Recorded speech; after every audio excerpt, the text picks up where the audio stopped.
भक्तों, स्वयं भगवान श्री कृष्ण ने बताया है कि कौन से वृक्ष घर में लगाने शुभ होते हैं, जिन्हें घर में लगाने से अकाल मृत्यु भी नहीं होती और परिवार में सुख समृद्धि बनी रहती है और घर में माता लक्ष्मी का वास होता है।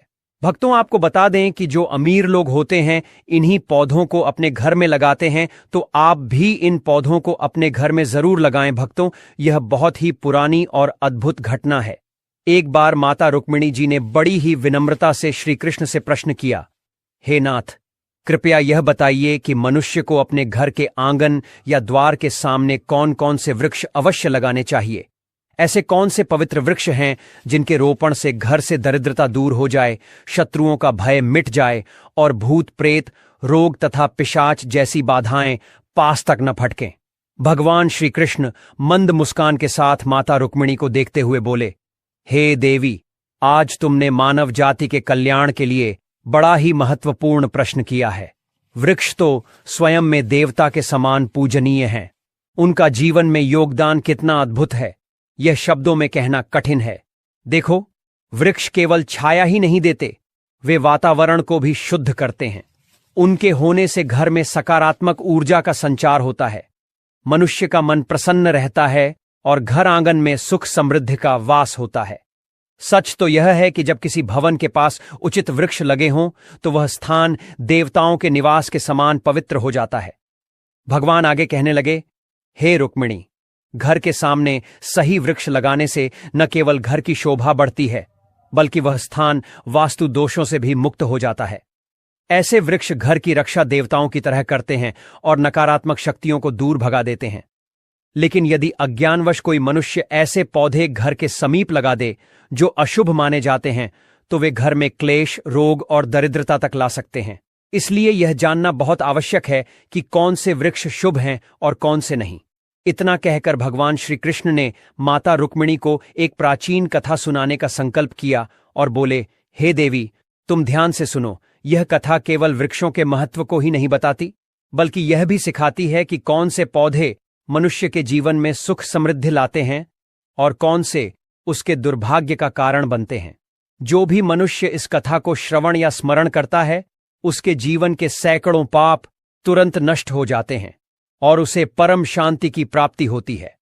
भक्तों, इस प्रकार भगवान श्री कृष्ण स्वयं वृक्षों की महिमा का गान करते हैं और मनुष्य को यह बताते हैं कि प्रकृति केवल हरी भरी छाया ही नहीं देती, बल्कि वह हमारे भाग्य, हमारे सुख और हमारे जीवन की रक्षा भी करती है। भक्तों, आगे बढ़ने से पहले अगर आप भी चाहते हैं कि माता लक्ष्मी का आशीर्वाद आपके ऊपर सदैव बना रहे, तो इस वीडियो को एक लाइक करके आपके अपने चैनल को सब्सक्राइब कर लें और कमेंट बॉक्स में जय लक्ष्मी माता लिखकर अपनी हाजिरी अवश्य से लगाए। तब देवी रुक्मिणी कहती हैं, हे प्रभु, मैं इस कथा को अवश्य ध्यान से पूरा सुनूंगी, कृपया मुझे आप कथा सुनाएं। तब भगवान श्री कृष्ण कहते हैं, हे देवी, पूर्वकाल की बात है। मध्य देश में एक अत्यंत शोभायमान नगरी थी। उस नगरी में गोपाल नाम का वैश्य अपनी पत्नी सुमित्रा के साथ निवास करता था। गोपाल भगवान विष्णु का भक्त था और वह नित्य भगवान विष्णु की पूजा करता था। गोपाल की पत्नी सुमित्रा भी गृह कार्य में दक्ष थी। घर में धन धान्य की कोई कमी नहीं थी। भगवान की कृपा से उसके पास सब कुछ था। इस प्रकार से अनेक दिन बीतने के पश्चात गोपाल की जो पत्नी थी, जिसका नाम सुमित्रा था, उसने अपने आंगन में कुछ वृक्षों का रोपण किया और नित्य उन वृक्षों को जल चढ़ाकर उनकी सेवा करने लगी। सुमित्रा को वृक्षारोपण का ज्ञान नहीं था। उसे जो वृक्ष प्रिय लगे उन्हीं वृक्षों का रोपण उसने किया। जो वृक्ष अशुभ होते हैं उन्हीं वृक्षों का रोपण उसने अपने घर के आंगन में कर दिया, जिस कारण से उस वैश्य गोपाल को व्यापार में काफी सारा घाटा होने लगा। उसके घर में रोज कलह होने लगा। पति पत्नी में बार बार वाद विवाद होने लगे। उन दोनों के जीवन में अनेक कठिनाइयां आने लगीं और धीरे धीरे गोपाल का सारा व्यापार डूब गया और उसका सारा धन भी नष्ट हो गया। अब गोपाल के पास अनाज भी खरीदने के लिए पैसे नहीं थे। वे भूखे ही रहने लगे, जिससे क्रोधित होकर उसकी पत्नी भी गुस्सा करने लगी। वह अपने पति को कोई काम करने के लिए कहती। फिर गोपाल काम मांगने के लिए गांव में घूमने लगा, लेकिन उसे कहीं पर भी काम नहीं मिलता था। उसने आकर अपनी पत्नी से कहा, हे भद्रे, मुझे तो कोई भी काम नहीं दे रहा है, अब मैं कहां पर काम खोजने जाऊं। दोनों ही पूरी तरह से उदास हो गए थे। दोनों के पास कोई उद्योग करने के लिए कुछ नहीं था। गोपाल ने अपनी पत्नी के सारे गहने भी बेच डाले और जो कुछ भी धन मिला उसी से पेट भर लिया। इस प्रकार अशुभ वृक्ष लगाने के कारण दोनों के ही जीवन में घोर दरिद्रता और संकट आने लगे। किंतु वे दोनों ही बात को नहीं जानते थे। भगवान विष्णु और देवी लक्ष्मी बैकुंठ लोक से अपने भक्तों की इस दुर्दशा को देख रहे थे। तब देवी लक्ष्मी ने भगवान विष्णु से कहा, हे प्रभु, क्या आप अपने भक्तों की सहायता नहीं करेंगे? गोपाल आपका बड़ा भक्त है, वह नित्य आपकी पूजा आराधना करता है।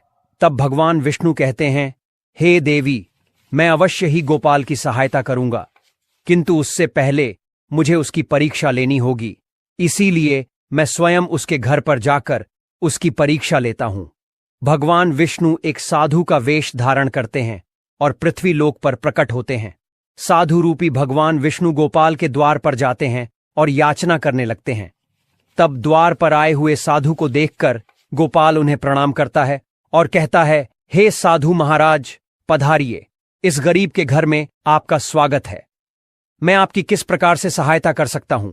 साधु रूपी भगवान विष्णु कहने लगते हैं, हे महोदय, मैं तीर्थ यात्रा पर निकला हूं, विश्राम करने के लिए कोई जगह खोज रहा हूं।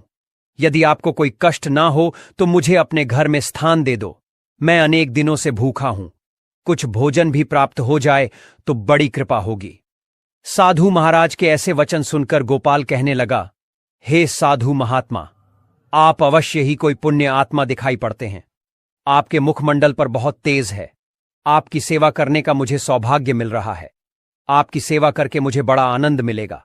कृपया आप घर के भीतर चलिए।